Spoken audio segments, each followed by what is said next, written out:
neither aiming at originality of principle or sentiment, nor yet copied from any particular previous writing.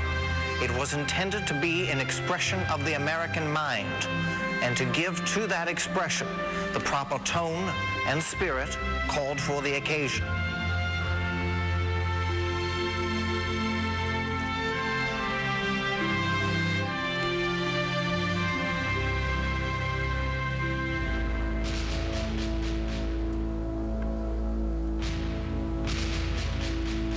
We are in the very midst of revolution, the most complete, unexpected, and remarkable of any in the history of the world. Every post and every day rolls in upon us independence like a torrent.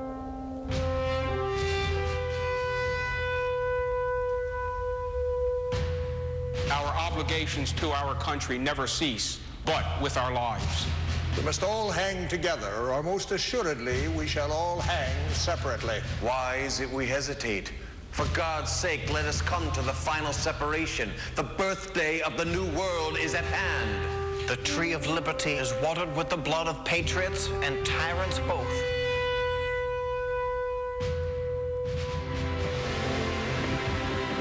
When in the course of human events it becomes necessary for one people to dissolve the political bands which have connected them with another,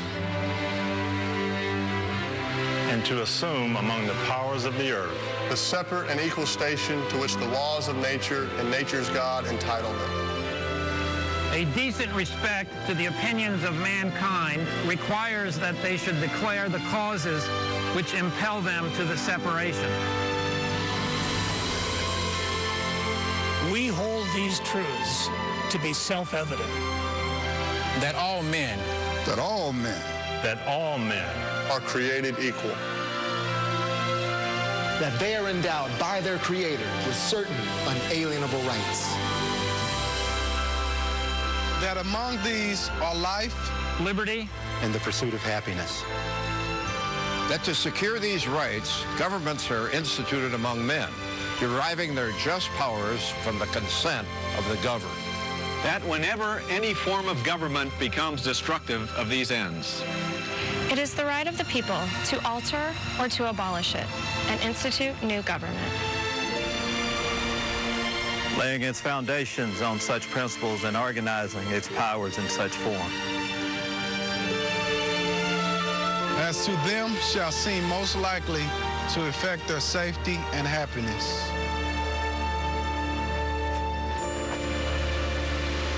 Prudence indeed will dictate that government long established should not be changed for light and transient causes.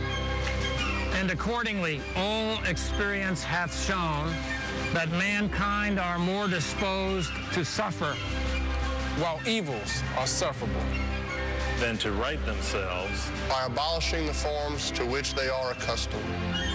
But when a long train of abuses and usurpation, pursuing invariably the same object, evinces a design to reduce them under absolute despotism,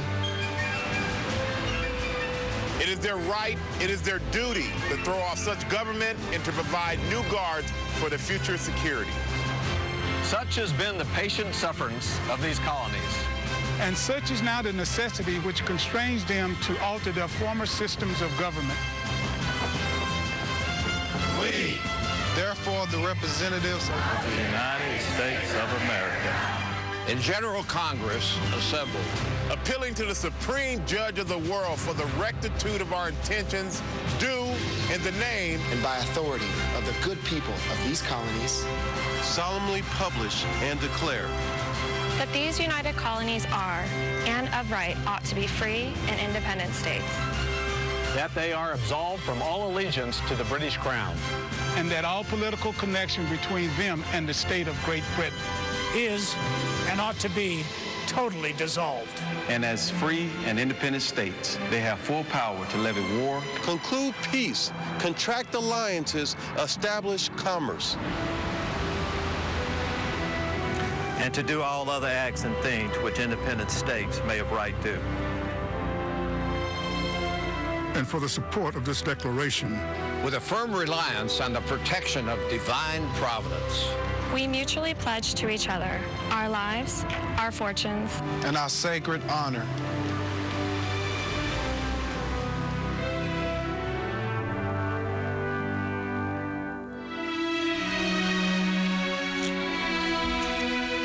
Why so large, Mr. Hancock?